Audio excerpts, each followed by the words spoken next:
ഒരു വീഡിയോയിലൂടെ നമ്മൾ എമ്പുരാനുമായിട്ട് ബന്ധപ്പെട്ട വളരെ പ്രധാനപ്പെട്ട ഒരു കാര്യമാണ് നോക്കാൻ പോകുന്നത്. സോ അതിലേക്ക് പോകുന്നതിന് മുമ്പ് നിങ്ങൾ ലൈക്ക് എന്ന് പറയുന്നത് വളരെയധികം ഇമ്പോർട്ടൻ്റ് ആണ്. നിങ്ങൾ തിയേറ്ററിൽ പോയി എമ്പുരാൻ കണ്ടവരാണെങ്കിൽ തീർച്ചയായിട്ടും ആ ഒരു ലൈക്കിൻ്റെ ടാർഗറ്റിലേക്ക് എത്തിക്കുക. 200 ആ ഒരു ടാർഗറ്റ് എന്ന് പറയുന്നത്. എന്തായാലും എമ്പുരാൻ 150 കോടിയിലേക്ക് അടുക്കുകയാണെന്നാണ് നമുക്കറിയാൻ സാധിക്കുന്നത്. സോ അതെന്തായാലും നല്ലൊരു കാര്യം തന്നെയാണ്. പക്ഷേ ഇപ്പോൾ നമുക്കറിയാൻ സാധിക്കുന്നൊരു കാര്യമെന്ന് പറയുന്നത് അടുത്ത തിങ്കളാഴ്ച വരെ ഉള്ളൂ എമ്പുരാൻ ഫുള്ളി സെൻസർ ചെയ്യാതെ. അതായത് ഇത് എന്താ ഒരു 2 മിനിറ്റോ 1 മിനിറ്റോ എങ്ങാണ്ട് സെൻസർ ചെയ്തിട്ടുള്ളായിരുന്നു ഇതുവരെ. എന്തായാലും നമുക്കറിയാം ആ ഒരു BJP ഇഷ്യൂ മറ്റൊക്കെ ഉള്ളത് കൊണ്ട് തന്നെ നല്ല രീതിയിൽ സെൻസറിങ് നടത്തിയിട്ട് മാത്രമേ ഇനിയും എമ്പുരാൻ സ്ക്രീനിൽ കാണിക്കുകയുള്ളൂ എന്ന തരത്തിലുള്ള വാർത്തകളാണ് അറിയാൻ സാധിക്കുന്നത്.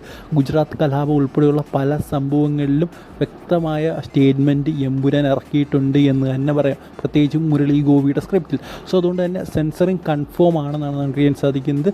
സോ തിങ്കളാഴ്ച കഴിഞ്ഞ് കാണുന്നവർക്ക് എല്ലാം തന്നെ സെൻസർ ചെയ്ത ഭാഗമായിരിക്കും കാണാൻ പോകുന്നതെന്നാണ് അറിയാൻ സാധിക്കുന്നത്. സോ എന്തായാലും നിങ്ങളുടെ അഭിപ്രായം എന്താണ് എന്നൊന്ന് കമൻറ്റ് ബോക്സിൽ പറയുക. ഇതിലെടുത്ത് പറയേണ്ട ഒരു കാര്യം എന്ന് പറയുന്നത് ഒരു BJP ലീഡർ തന്നെ ഇതിനെക്കുറിച്ച് പറഞ്ഞിട്ടുണ്ടായിരുന്നു. അതായത് സിനിമയായിട്ട് കാണുക എന്ന്. പക്ഷേ അത് ആരും തന്നെ കാണുന്നില്ല, ഒരു പൊളിറ്റിക്കൽ പാർട്ടിയും അതിനെ കാണുന്നില്ല എന്ന് തന്നെ പറയണം, പ്രത്യേകിച്ച് BJP. സോ എന്തായാലും ഇതിനെക്കുറിച്ചുള്ള നിങ്ങളുടെ അഭിപ്രായം നേരത്തെ പറഞ്ഞ കമൻറ്റ് ബോക്സ് ഒന്ന് പറയുക. പിന്നെ ലൈക്ക്, സബ്സ്ക്രൈബ്. അടുത്ത വീട്ടിൽ കാണുന്നവരെ ഗുഡ് ബൈ.